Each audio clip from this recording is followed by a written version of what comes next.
Hello, Deanna here, and thanks so much for being here.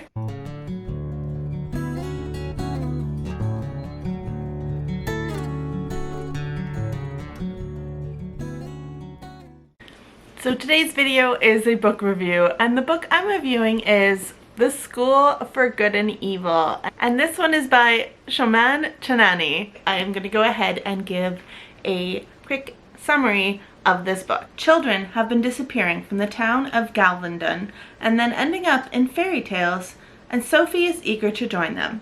With beautiful looks, she's sure to end up a princess and find her handsome prince. But her friend Agatha thinks there's something wrong with the school. With fortunes reversed, will they find their ever after? So this one was definitely a very fun and whimsical tale in a lot of ways.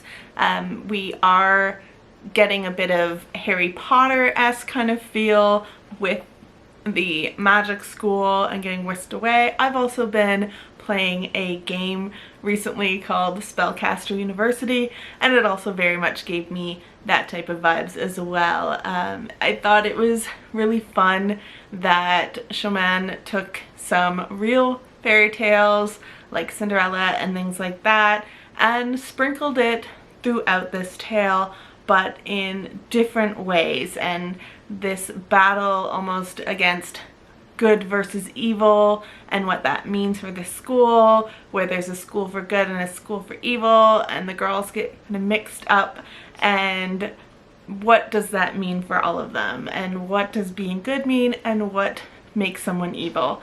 And that is explored a lot in this book, some in very superficial ways, especially because the School for Good tends to go ahead and promote things like beauty and looks, because the princess is always gorgeous and beautiful and evil is always ugly and these horrible witches and things like that. So that is explored, and there is sometimes a little bit of shallowness in that. I definitely know throughout the tale it is supposed to be this inner beauty versus outer beauty, but when they have different types of lessons that they're learned about, like uglification and like making yourself beautiful and things like that, sometimes that messaging gets a little lost, because it is very much promoting that good is very beautiful and gorgeous and evil is ugly and just disgusting. So it sometimes was a little hard to really get the message that was trying to be conveyed on that, like, beauty is skin deep and that there's more, especially sometimes when we see like certain characters in the School for Good aren't always through and through good, and in the School for Evil vice versa, like they're not always super evil. And so it was very much like, well, you're bad or you're good and you're placed in these schools, and it's like this battle between them. But it kind of contradicts sometimes, because you've got some characters that the good they're supposed to be like very loving and very forgiving and very kind and wonderful and just able to speak to animals, and everything is like sunshine and daisies.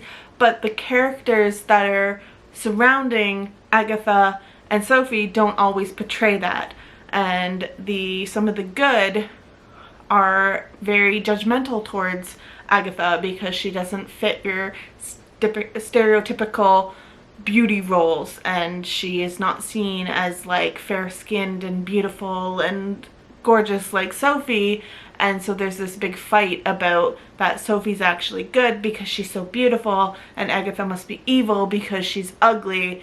And sometimes, like I said, that messaging just got a little missed sometimes, because it's very hard when that is sometimes what we see in certain fairy tales like Beauty and the Beast and things like that, and you know, and Snow White and things, that where it is these beautiful princesses and it is these beautiful individuals, and that's the image that's very much portrayed. And so he's trying to break that norm in a way, but he's also playing right into that norm in so many ways too, because just the way that this plays out. I don't want to spoil anything, but it's very much reminiscent throughout this whole book of trying to show this lesson, and that there's more than just looks and things like that, but sometimes it didn't really play out that way, and it was really hard sometimes to get that message when the way that this novel kind of played out in the different roles. So there was that bit of critique that I just have in that regard. In a lot of ways, there was a lot of fun. It did take me a little bit to get into the book. I think mainly just because I was so put off by the character of Sophie. She is one of our main protagonists, and she's just so very shallow and vapid, and you can very much tell that she's using Agatha in a lot of ways, and it's just, she really was not the one that I could really empathize with at all, so it was kind of hard to really care what happened to her sometimes. And I did find Agatha a much more compelling character and a much more interesting character. I think in some ways people would really love Sophie though, because she does have some of this like wrestling with, is she good and what does good mean? But to me, she just frustrated me so much throughout some of the book. And that's the point of her character, of course. So Soman did a really good job at portraying these characters in their ways, but it did make me take a little bit to get into the book to really be able to get to see more of their character and see more of what was going on.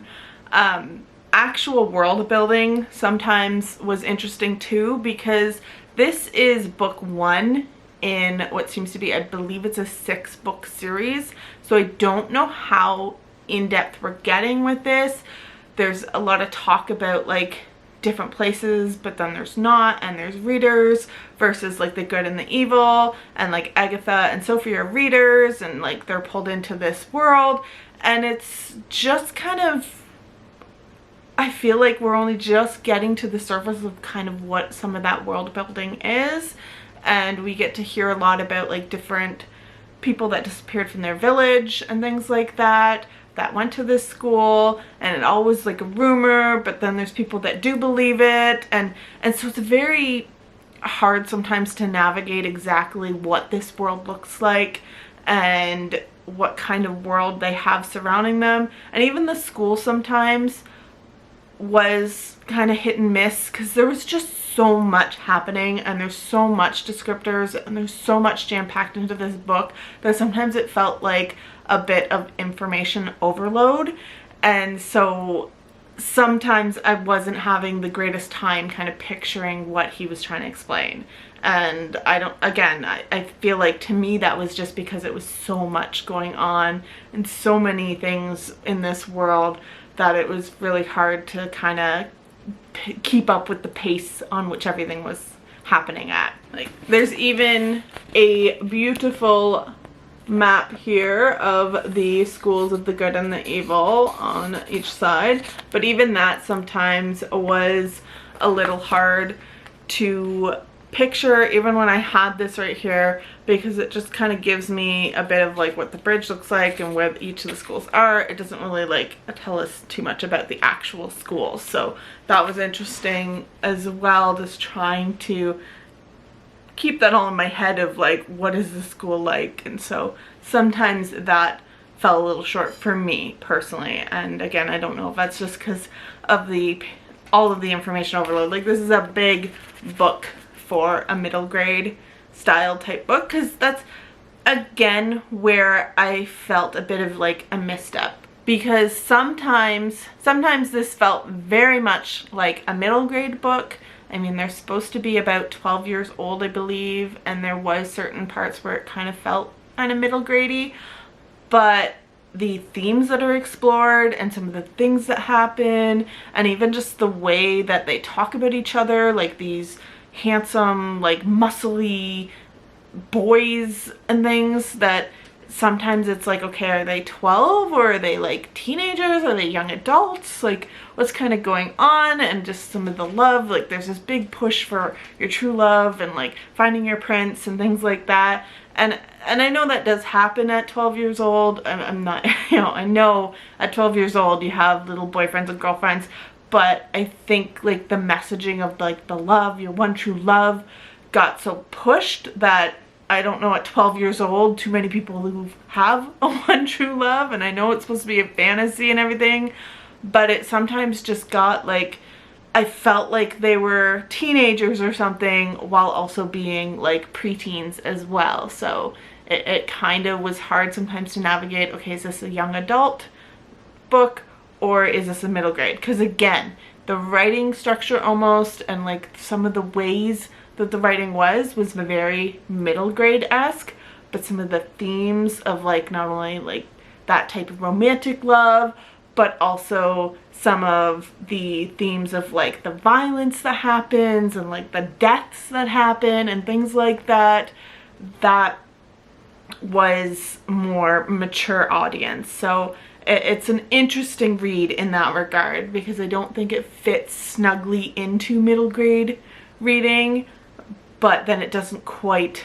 fit the other styles of reading either, like young adult or even just adult or anything. Like it's not quite at that level, but it's not quite as middle grade. And you know, I have a middle grade child as well, and I compare this to some of the books that I have read in that kind of middle grade genre as well, like your Percy Jackson and like Harry Potter and, you know, Howl's Moving Castle and things like that. Like those feel more like middle grade reads because not only is the dialogue very middle grade, like it's a bit easier to read, which a lot of this is, like it reads like that, but the themes are more matching towards middle grade readers who are usually typically from about 8 to 12 is usually your middle grade range. So it is just interesting having them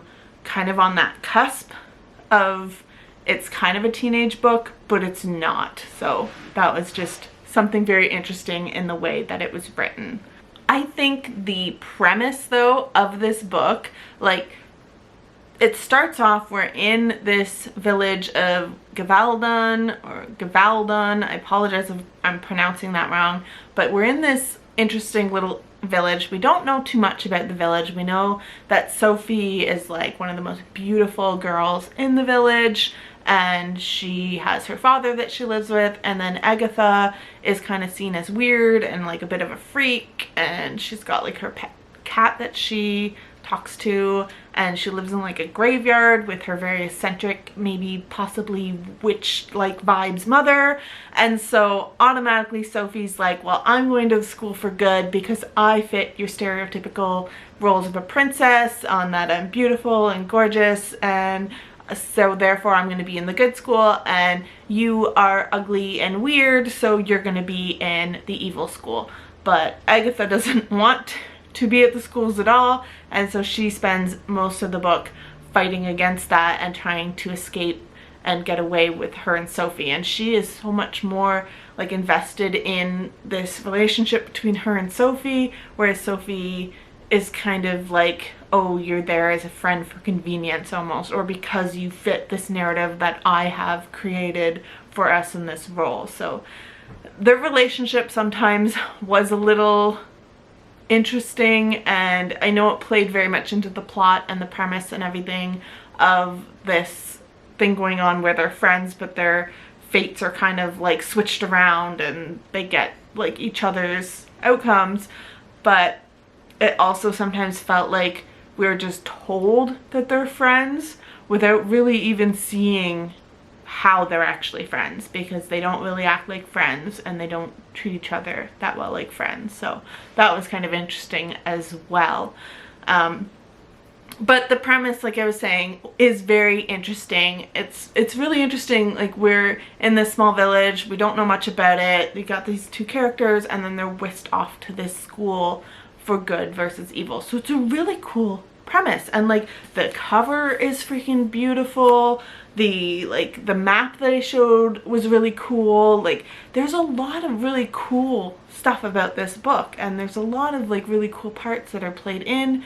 I mean, some of the scenes, like I absolutely loved some. I can't really say all of what I loved because some of it is very spoilery, but I did love a lot of the really cool scenes and things.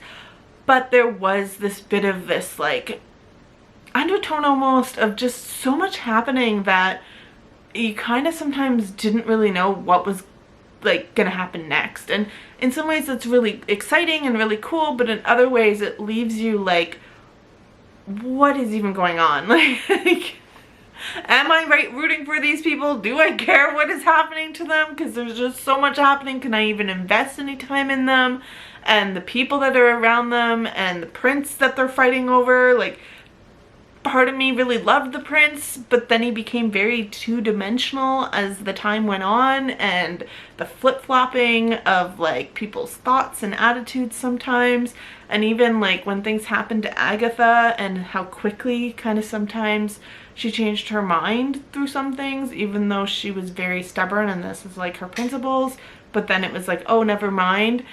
Sometimes that was a little grating. Sometimes that was like, you really had something here, and then it didn't really go that way. And it was hard to say like that I really want these people to succeed or I really want anything to happen when sometimes the characters are almost too awful. So there was that a little bit. But character building is very, you know, is its own interesting part of writing a book, and some people love the kind of bad character that is fun to hate but also absolutely love at the same time. So some people might love that about like Sophie and some of the other characters in this book. The character of Tedros, or Teddy as he's sometimes called throughout this book, which is your handsome, wonderful little prince.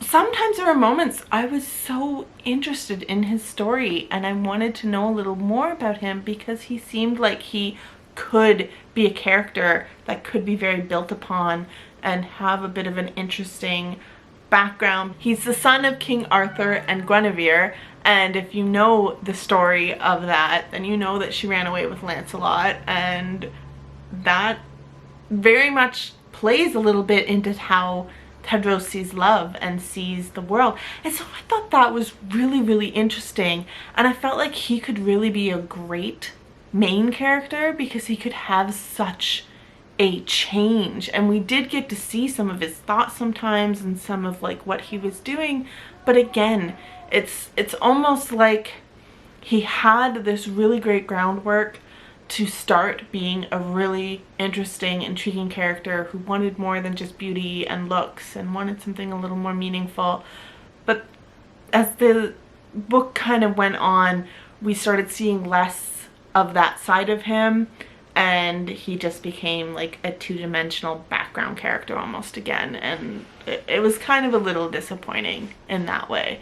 I did want to see more from him, and I think the way that this leaves the story, there is a sequel, and like I said, it's one in like a series of like 6 books, I believe. This is the first of like 6 books, so I do think there's more to come, and maybe that will be explored more, and maybe we'll see more of Teddy. But I did feel like that, and I did feel like this is such a big one. Like that's, I think, part of what took me a while to get through this too, is even though it's like middle grade like reading, it's very much like you're kind of written, like the way that it's written is very middle grade like, but to have it this big of a book sometimes can be a little daunting for middle graders. Some middle graders will love it and will love that, like, yes, there's a book that is a bit bigger. Some middle graders though, I mean even the difference between Howl's Moving Castle and The School for Good and Evil, and Howl's Moving Castle is a wonderful, amazing book. I absolutely love this one. 5 stars, love it. This one is even more kind of middle grade, like read, where it's very easy to read, like in this regard, but it's also the way that it's written. This is very big letters in this particular one, and this one is about 302 pages, whereas this one, the letters aren't quite as big as they were in Howl's Moving Castle.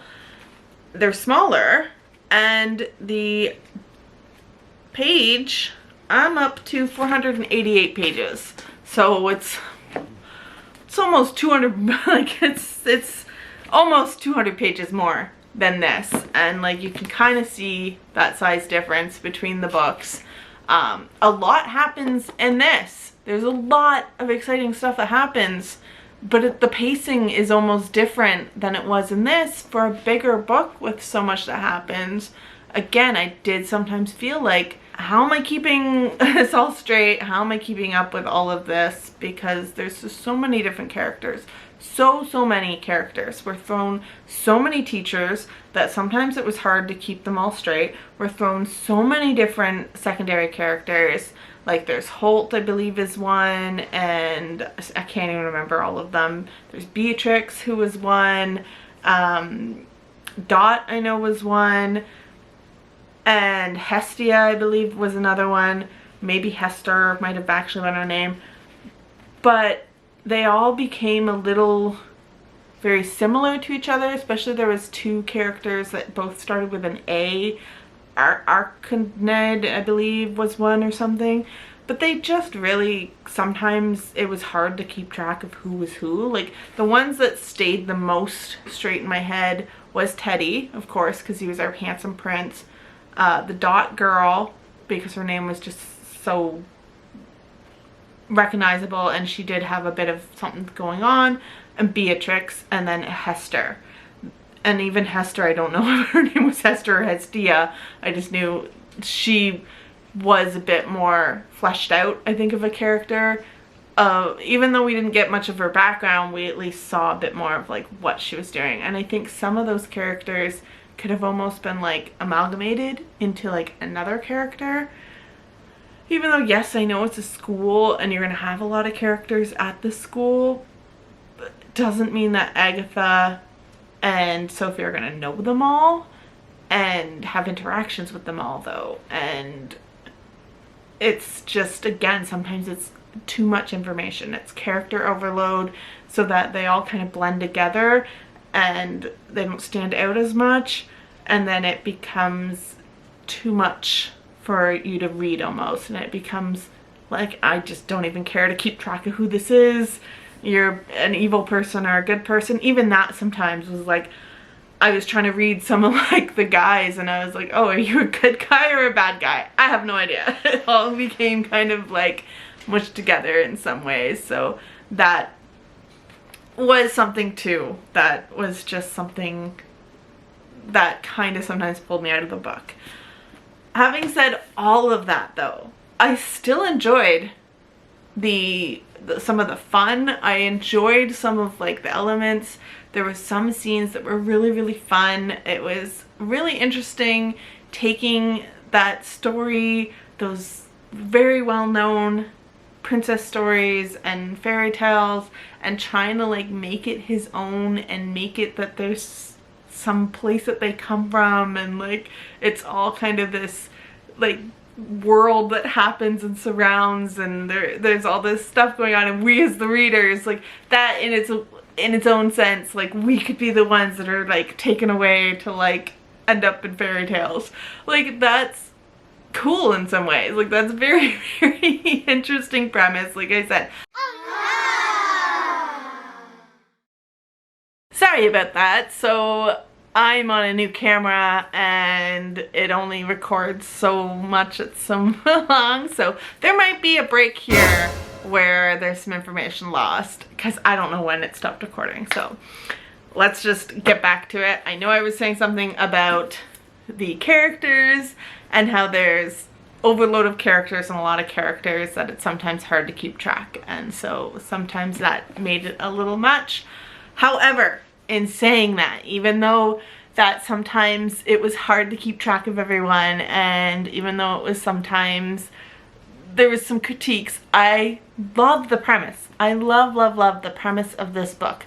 This is really interesting in that Soman is taking these stories that we know and love and that have surrounded us our whole childhoods pretty much and our whole lives, and it's these stories of like the Disney princesses and things like that, and these fairy tales that we very much are familiar with. And it's really interesting that he talks about them as though they're real, and like the readers, which are Sophie and Agatha, like they're readers that are pulled in to fairy tale. And that's just really cool, because especially as kids and readers, sometimes you want to be in the books that you read. You want to be part of that world. So it's very cool that he came up with that idea, and he did create this school with this very interesting world around it. Again, I don't know how deep this world goes. I don't know if we're gonna continue to explore more and more as the series goes on, because this is just number 1 in that 6-part series. So there could be so much more, and this is just the tip of the iceberg. So that's where, to me, I'm still very interested in seeing what else is to come. This, in some ways, is a book that it did leave me a little here and there of like questioning some of it and like how it was portrayed, but it did leave me intrigued enough to want to see what else is there, especially with some of how he left it. It's like, well, where does it go next? What is going to happen next? What's happening with these 2 girls, and where do we go from here? Because they had quite the journey in this one book. I can only imagine how much more story they have for some more books to go, for another 5 more books. It's very interesting to see where is that going to take them and where am I going to go with them. So I would be very interested in checking that out. And I think in that regard, I think this one, there's so many good points to it in some ways, of like some of the fun and the adventures and things like that, and kind of like the schoolmaster and the intrigue, and it really kept me hooked after a while. Like I very much kept wanting to know what's going on, what's happening with these girls, how is this all going to play out. So in that way, it was very exciting writing, it was a very exciting story, and I am glad to have read it. So I give it 4 stars because it's not one that I'm super in love with, but it's not one that I hate. It's not one, I gave it 4 stars because I think there's so much potential here for this story to have some really good points, and it's gotten me hooked to want to know more. So 4 stars for me in that regard. So I think that's where I'm going to leave that here. Thank you so much for watching. I hope you enjoyed. If you did, give it a like. Let me know, have you read the School for Good and Evil? I'd really love to hear what your thoughts are down below. And with that, I hope you have a wonderful rest of your day, night, evening, whatever time it is, wherever you are. Thank you so much for being here. Take care of yourselves, and you will see me next time. Bye!